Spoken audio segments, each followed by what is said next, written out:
Nike LeBron Witness 9 continues the line's tradition of offering a budget-friendly, performance-ready design. Returning in a mid-cut silhouette, it likely maintains the Air Max heel cushioning seen in previous models, though the visible bubble is absent, replaced instead by a crown-shaped heel detail suggesting the unit's placement. The upper features bold sculpting and a prominent swoosh, drawing visual comparisons to the Zoom Huarache 2K4, though there's no confirmed design link.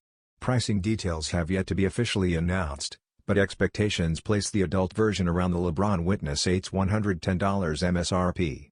For kids, prices will likely fall between $80 to $90, consistent with the previous youth release.